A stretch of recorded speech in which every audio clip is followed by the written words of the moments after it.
새벽부터 말씀에 숫자도 나오고 여러 단위도 나오고 하여서 조금 복잡하고 이해가 안 가실 수도 있을 것 같아요. 1절부터 8절까지의 말씀을 간단하게 설명을 드리면 이렇습니다. 쉽게 생각하시면 가로와 세로 25,000척인 정사각형이 있는데 이 정사각형을 다시 3개의 직사각형으로 나누는 거죠. 위에서부터 길이 25,000척, 너비 10,000척, 여기에는 레위 사람들이, 그 아래도 동일하게 길이는 25,000척, 너비는 10,000척, 그리고 여기는 제사장들이 머물며 가장 중요한 성소가 위치합니다. 그리고 제일 아래에는 역시 길이는 동일하게 25,000척이지만은 너비는 5,000척의 땅이고 여기에는 성읍의 기지로 삼아 온 이스라엘 백성들에게 나눠집니다. 그리고 양옆인 동쪽과 서쪽은 왕들에게 분배합니다. 조금 쉽게 설명드렸는데 이해가 가나요? 이 땅의 가장 중요한 것은 무엇일까요? 이렇게 구분짓고 이렇게 분배하였는데 여기서 가장 중요한 것은 무엇일까요? 당연히 이 정사각형 땅 한가운데 작은 정사각형으로 위치한 성소입니다.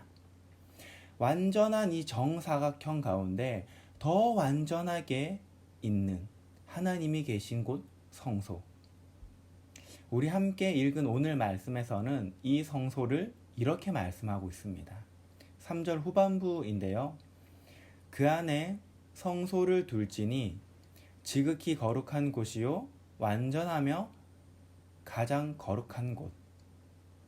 다시 말해서 그 무엇과도 비교할 수 없는 존재시자 그 무엇과도 구분되는 존재, 하나님이 계신 곳이라는 말씀이죠. 이 완전하신 하나님이 계시는 곳이 다른 한 곳에 치우친 것이 아니라 한가운데 있습니다. 다시 말하면 우리의 삶 한가운데, 우리 영혼 한가운데 있는 것이 바로 이 하나님이 되셔야 한다는 것이죠.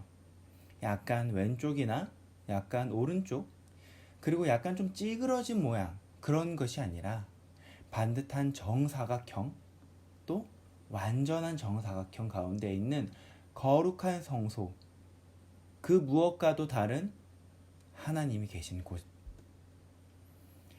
다른 나라들이 땅을 더 차지하기 위해서 싸우고 죽이고 노략질할 때 이 이스라엘은 하나님께서 주신 땅에서 그들은 하나님 나라이며 그들은 하나님의 백성이라는 가치관을 가지고 세상에서 그들의 가치관을 지키기에 힘썼습니다. 물론 우리도 동일하죠. 이스라엘 백성이 지금의 우리니까요. 구원받은 성도 모두가, 구원받은 성도 한 사람 한 사람이 바로 하나님의 백성들이요 하나님 나라의 시민들 아닌가요? 우리의 말과 우리의 행동에서 하나님의 완전하심이 나타나야 합니다. 하나님의 거룩하심이 나타나야 되죠. 사람들이 우리의 행동을 봤을 때, 우리의 말을 보았을 때, 우리가 생각하는 것을 보았을 때 저 사람은 왜 저렇게 생각하지? 왜 저 사람은 저렇게 행동할까? 저 사람은 다른 사람들과 조금 다르게 말하네? 왜 그럴까?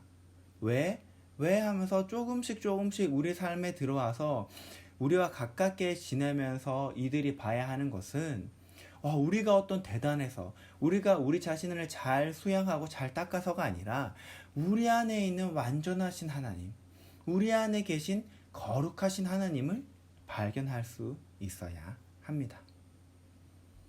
하나님을 중심에 둔 이 이스라엘은 다른 나라와는 다른 특징이 있었습니다. 바로 왕들의 솔선수범입니다. 왕들의 솔선수범. 이 말을 들으시면 이렇게 생각하실지도 모르겠어요. 아니, 왕들인데 당연히 그렇게 솔선수범해야 되는 거 아니야? 네, 당연히 아닙니다. 솔선수범하는 왕들이 아니었어요. 다들 잘 아시겠지만은 사울부터 시작하여 남유다와 북이스라엘의 마지막 왕들까지 수많은 임금들이 있었습니다. 그런데 이 수많은 임금들 중에 과연 몇 명이나 되는 임금들이 솔선수범하였을까요? 과연 얼마나 많은 왕들이 하나님 앞에 그들이 먼저 바로 섰고 그들이 먼저 정의와 공의로 나라를 다스렸을까요? 없습니다. 많이 없죠. 손에 꼽을 정도입니다. 솔선수범한 왕들이 없는데 그 밑에 있는 제후들은, 신하들은 오죽했을까요? 오늘 말씀을 보니 포악하게 정치를 할 뿐만 아니라 보살피고 지켜야 할 백성들을 겁탈했습니다. 불의와 부정들을 가지고 백성들을 속였습니다. 저울의 눈금을 속여서 거짓을 일삼았습니다. 물론 이런 모습이 하나님을 중심에 둔 나라의 특징은 아니죠. 착각하시면 안 됩니다. 오히려 하나님께서 원하시는 모습은 하나님을 중심에 둔 나라는 완전히 반대되는 나라입니다. 하나님은 항상 약한 자와 가지지 못한 자를 보살피셨습니다. 또한 정의와 공의로 항상 이스라엘 백성들을 살피셨습니다. 하나님을 중심에 둔 나라는 이 하나님의 통치 방법을 당연히 따라야 합니다. 하나님의 정의와 공의, 연약한 자와 가지지 못한 자를 보살펴야 합니다.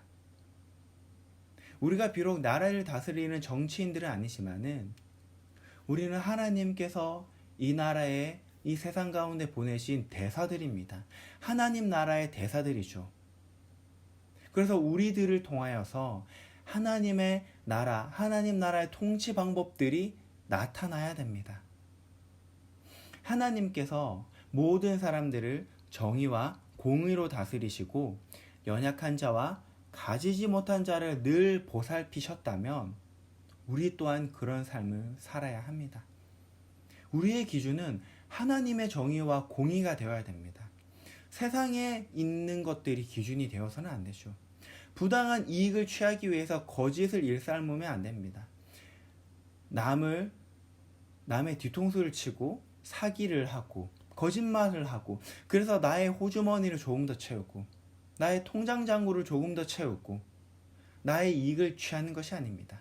오히려 나의 것을 떼어서 가지지 못한 자와 연약한 자를 돌보는 사랑이 우리 삶에 있어야 합니다. 또 다른 특징은 하나님께 마땅히 드려야 할 제사를 드리는 것입니다. 17절은 이렇게 말씀하고 있습니다. 군주의 본분은 번제와 소제와 전제를 명절과 초하루와 안식일과 이스라엘 족속의 모든 정한 명절에 갖추는 것이니 이스라엘 족속을 속죄하기 위하여 이 속죄제와 소제와 번제와 감사제물을 갖출지니라. 우리는 우리가 마땅히 해야 하는 일, 즉 예배를 소홀히 여기면 안 됩니다. 지금 우리는 번제와 소제, 전제 또는 다른 명절, 초하루, 안식일을 지키지 않습니다. 이 모든 것은 예수님의 오심으로 말미암아 우리가 하나님을 예배하는 것으로 바뀌었습니다. 모든 이 예배 속에 이런 모든 의미가 다 담겨 있는 것이죠. 예배가 무엇입니까, 여러분? 하나님을 최고로 높이는 것, 하나님을 가장 귀하게 여기는 것입니다. 우리는 지금 기름이나 곡식, 소나 양을 잡아서 예배하지는 못합니다. 하지만 이스라엘 백성들은 나를 향하신 하나님의 은혜가 얼마나 큰지 알았습니다. 나를 향하신 하나님의 사랑이 얼마나 따뜻한 건지 알고 있었기 때문에 그들이 표현할 수 있는, 그들이 하나님께 드릴 수 있는 저마다의 방법으로 하나님께 나와 예물을 드렸습니다. 그렇다면 지금의 우리는 어떻게 해야 될까요? 지금의 우리는 때로는 우리가 가지고 있는 물질로서, 때로는 우리가 가지고 있는 시간, 정성, 헌신 등의 다양한 방법들을 통하여서 우리는 하나님을 예배할 수 있습니다. 예배의 자리에 나와서 우리의 시간을 드리고 물질을 드리고 우리의 헌신들을 통하여서 하나님의 은혜가 얼마나 크고 위대한 것인지, 우리를 향하신 하나님의 사랑이 얼마나 따뜻한 것인지 우리는 표현할 수가 있습니다. 우리 중심에 누가 있는지는 우리의 삶을 보면 금방 알 수 있습니다. 나를 잘 모르는 사람도 나를 조금만 관찰하면 내가 하는 말, 내가 하는 행동, 내가 가지는 생각들을 통해서 이 사람은 어떤 사람이구나 라는 것을 알 수가 있죠. 우리 안에 무엇이 중심에 있어야 할까요? 바로 하나님이십니다. 어떤 다른 하나님, 다른 무엇과 비교할 수 있고 또 동등한 그런 하나님이 아니십니다.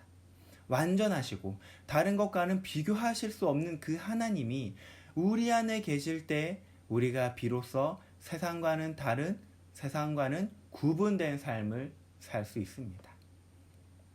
오늘 이 기도의 자리에서 내 마음의 한가운데 늘 주님이 계시며 주님께서 주시는 힘으로 살아갈 수 있는 그런 기도하는 귀한 시간이 되기를 소망합니다.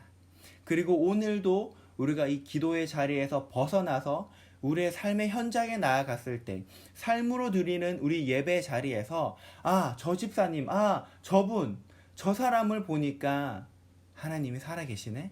저분의 모습을 통해서 하나님이 이런 분이라는 것을 내가 알 수 있네.